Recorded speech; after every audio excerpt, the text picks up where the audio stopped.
திரு ஸ்ரீனிவாசன், இங்க திமுக கூட்டணியில பிளவு, அங்க புகைச்சல், அங்கிருந்து கட்சிகள்லாம் அதிமுக கூட்டணிக்கு வரும் அப்படின்னு சொல்லிட்டு இருந்த நேரத்துல தான் திமுக கூட்டணிக்கு புதிய கட்சிகள் வர வாய்ப்பு இருக்கு அப்படின்னு ரொம்ப நம்பிக்கையோட முதலமைச்சர் பேசியிருக்கிறார். எப்படி பார்க்குறீங்க? வணக்கம். அதாவது இந்த ஒன்றிணையும் தமிழ்நாடு, தமிழகம் இதெல்லாம் ஓரணியில நிச்சயமா திரளுவாங்க. இந்த அரசை எதிர்க்கின்ற அந்த நோக்கத்தோடு ஓரணியில் இந்த தமிழ்நாடு திரளும். அண்ணன் பிரசன்னா அண்ணன் ரொம்ப ரொம்ப நாகரிகத்தோட பேசியிருக்கிறார், நிறைய கருத்துக்கள் சொல்லியிருக்கிறார். திமுகவிற்கே நாகரிகம் பண்பாடுன்னா கிராமம் என்ன விலைன்னு கேட்டு தெரிஞ்சுக்கணும். அது அவங்கள சொல்லி தவறு இல்லை. அதாவது மாற்றான் தோட்டத்திற்கும் மல்லிகைக்கும் மனம் உண்டு என்று சொன்ன பேரறிஞர் பெருந்தகை அண்ணாவின் தத்துவம். ஒரு மாவட்டத்தில் ஒரு கட்சி நிகழ்ச்சி நடத்துறாங்க, ஒரு அமைப்பு நிகழ்ச்சி நடத்துறாங்க, அந்த அமைப்பு ரீதியா அவங்க கூப்பிட்டுருக்கிறாங்க, போயிருக்கிறாங்க, அவ்வளவுதான் அதிமுக கலந்து கொண்ட பண்ண இது விஷயம். அப்ப அதுல கொள்கைக்கு தலைவராக, சித்தாந்த தலைவராக இருக்கிறவர்களை விமர்சித்து அவர்களுடைய பாணியில விமர்சனம் செய்கிற பொழுது அதற்கு பதிலடி எப்படி கொடுக்க வேண்டும் என்று அதிமுகவிற்கு தெரியும். நிச்சயமாக அதற்கு எதிர்வினை என்பது நிச்சயமாக உண்டு. இல்ல, அவங்க சொல்லக்கூடிய குற்றச்சாட்டு என்னன்னா, பெரியாரையும் அண்ணாவையும் விமர்சித்ததுனால கடுமையான விமர்சனங்கள் எழுந்த பிறகு ரொம்ப காலதாமதமா அதற்கு எதிர்வினை ஆற்றினீங்க. ஒருவேளை அங்க எம்ஜிஆரும் ஜெயலலிதாவும் விமர்சிக்கப்பட்டிருந்தால் உடனடியா எதிர்வினை ஆற்றிருப்பீங்களோ என்னமோ அப்படின்னு கேட்கிறாங்க. அதாவது திமுக கூட்டணியே இன்னைக்கு பல பஞ்சாயத்து ஓடிக்கிட்டு இருக்குது. வடையும் டீயும் வாங்கி கொடுத்து நீங்க எங்கள்கிட்ட கூட்டணி பேசி முதல்ல சீட்டு கொடுத்து எப்படி பண்ணீங்கன்னு விசிக வெளியில பேசுறாங்க. மார்க்சிஸ்ட் கம்யூனிஸ்ட் என்ன சொல்றாங்க? பாஜக அதிமுக கடந்த காலத்துல கூட்டணி வச்சுச்சுன்னா எங்களுக்கு தொகுதியை குறைச்சிங்க, இப்ப தொகுதி வேணுங்கிறாங்க. காங்கிரஸ்ல எங்களுக்கு ஆட்சி அதிகாரம் வேணும்னு கிளம்பிட்டாங்க. உள்ளுக்குள்ளேயே 1000 பஞ்சாயத்து இருக்குது. அந்த பஞ்சாயத்தை மறந்துட்டு ஈஸியா மறந்துட்டு என்னமோ தமிழ்நாடு சொர்க்கப்புரியா போயிட்டு இருக்குது. சமூக நல திட்டங்கள்லாம் தனிப்பெரும்பான்மையோட ஆட்சி அமைப்போம்னு அதிமுக பொதுச் செயலாளர் கள்ளக்குறிச்சியில பேசுறாரு. பாஜக முன்னாள் மாநில தலைவர் அண்ணாமலை பாஜக ஆட்சி அமையும்ங்கிறாரு. மத்திய உள்துறை அமைச்சர் அமித்ஷா என்டிஏ ஆட்சி அமையும், அதுல பாஜக அங்கம் வகிக்கும்னு சொல்றாரு. அப்ப இதனுடைய பொருள்லாம் என்னவா புரிஞ்சுக்கணும்? அதிமுகவிற்கு ஒரு தனித்தன்மை இருக்குன்னு பொதுச் செயலாளர் தெளிவா சொல்லிட்டார். அதிமுக தலைமையில தான் ஆட்சி, வேற யார் வேணாலும் என்டிஏ ஆட்சி அமையும், அதில் பாஜக அங்கம் வகிக்கும், அதிமுகவிலிருந்து யாராவது ஒருவர் முதலமைச்சராக வருவார். இது அமித்ஷா சொல்லுதானே? அந்த மாநில சட்டமன்ற தேர்தல் 26 சட்டப்பேரவை தேர்தலுக்கு என்டிஏ கூட்டணி அதிமுக தலைமை தாங்கும். ஆட்சி அதிகாரம் அத்துணையும் அனைத்து இந்திய அண்ணா திராவிட முன்னேற்ற கழக தலைமையில் தான் ஆட்சி. அதிமுகவிற்கு மட்டுமே ஆட்சி, வேற எந்த இதுலயும் இல்லை என்று சீனிவாசன் சொல்றாரு. சொல்ல வேண்டியவங்க சொல்லணும்ல. இல்ல தெளிவா சொல்லிட்டார் ஐயா பொதுச் செயலாளர் எடப்பாடி பழனிசாமி. அதிமுக தலைமையில் தான் ஆட்சின்னு தெளிவா சொல்லிட்டார். அதிமுக தலைமையில் ஆட்சின்னு சொல்லல, தனிப்பெரும்பான்மையோடு அதிமுக ஆட்சி அமைக்கும்னு சொல்றாரு. அது அதிமுக தலைமையில் ஆட்சின்னா தான் கூட்டணி ஆட்சி இல்லைன்னு பொருள் இல்ல. அதாவது 100 முறை இல்ல 1000 முறை அதிமுக தலைமையில் தான் ஆட்சி. 31 முறை ஆட்சி நடத்திய அதிமுகவிற்கு யாரும் கற்றுக் கொடுக்க வேண்டிய அவசியம் இல்லை. அதிமுக தனித்தன்மைக்கு யாராலும் குந்தகம் ஏற்படுத்த முடியாது. இந்த கட்சியை கைப்பற்றவோ வேறு எந்த நிலையில் யோசிக்கவோ வேறு எந்த கொம்பனும் இல்லைன்னு அதிமுக யார் அந்த முயற்சி எடுக்கிறாங்க? அந்த கபலீகரம் பண்ற முயற்சி யார் எடுக்கிறாங்க? திமுகவுடைய இட்டுக்கட்டிய பிரச்சாரம். பாஜக கைப்பற்ற போறாங்க, வாக்குகளை களவாட போறாங்கன்னு திமுகவுடைய இட்டுக்கட்டிய பிரச்சாரத்திற்கு பதில் அதிமுகவினுடைய உண்மை தன்மை, அதிமுக தலைமையில் தான் ஆட்சி. தேர்தல் சட்டமன்ற தேர்தல் 26 தேர்தல் மட்டும்தான் கூட்டணி, ஆட்சி அதிகாரத்தில் யாருக்கும் பங்கில்லை என்பது அதிமுகவினுடைய சித்தாந்த கருத்து. பாஜகவால எங்களால தேர்தலை போய் வாக்கு கேட்க முடியல, எத்தனை ஆயிரம் வாக்குகளை இழந்தோம் அப்படின்னு சொன்னதெல்லாம் அதிமுகவினுடைய முன்னாள் அமைச்சர் ஜெயக்குமார் தானே? இல்ல, திமுக எவ்வளவோ பேர் பேசினாங்க, திமுக விமர்சனம் பண்ணாங்க, திமுக கூட்டணி கட்சியை விமர்சனம் பண்றாங்க. கொடியேற்ற முடியலன்னு வெளியில விசிக தலைவர் பேசுறாரு. இன்னைக்கு நாளிதழ்கள்ல அனைத்து பத்திரிகையிலையும் செய்தி இருக்குது. அப்ப ஒவ்வொருத்தர் ஆளுக்கு ஒரு கருத்துக்களை சொல்லுவாங்க. ஆனா அந்த கருத்துக்கள் எல்லாம் 26 சட்டப்பேரவை அதிமுக எடுக்கின்ற அந்த தேர்தல் வியூகத்துல அதிமுக சொல்றதா நடக்கும். அதிமுக தான் பெரிய இல்ல சார்.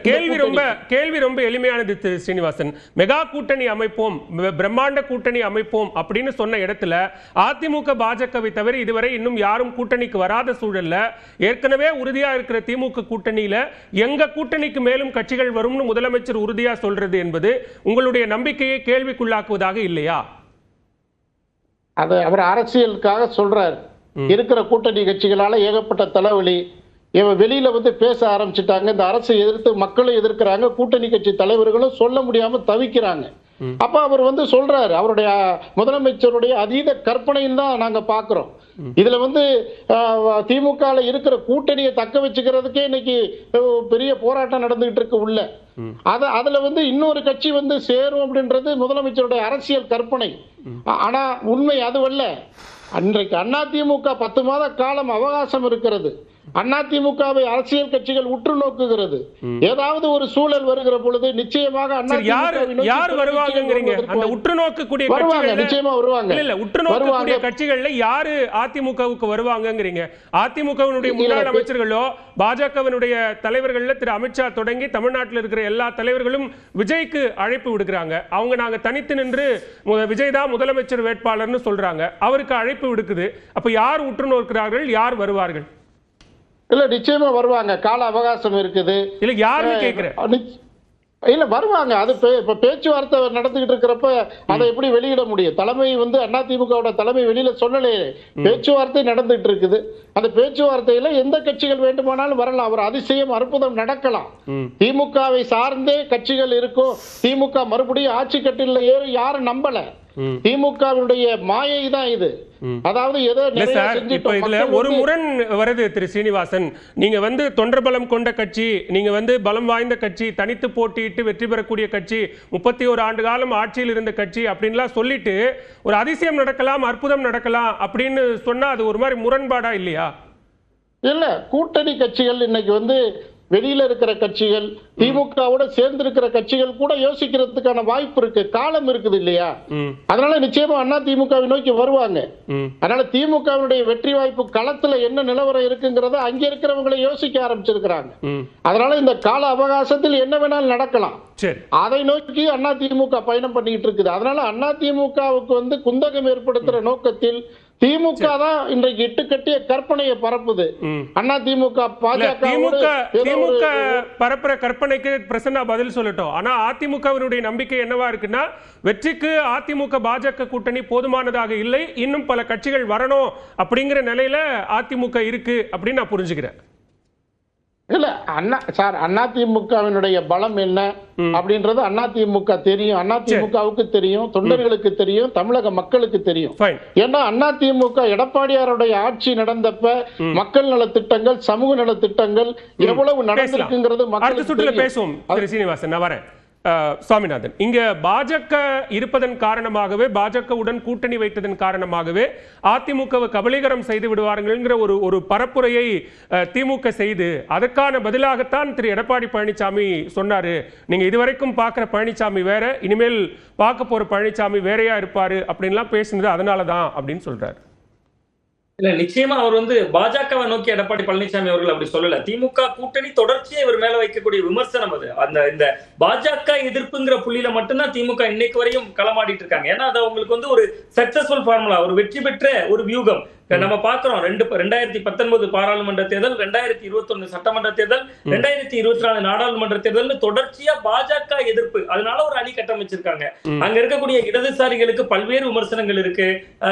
பெரும்பான்மையான வாக்குறுதிகளை நிறைவேற்றலன்னு மார்க்சிஸ்ட் கம்யூனிஸ்ட் கட்சியை சொல்றாங்க.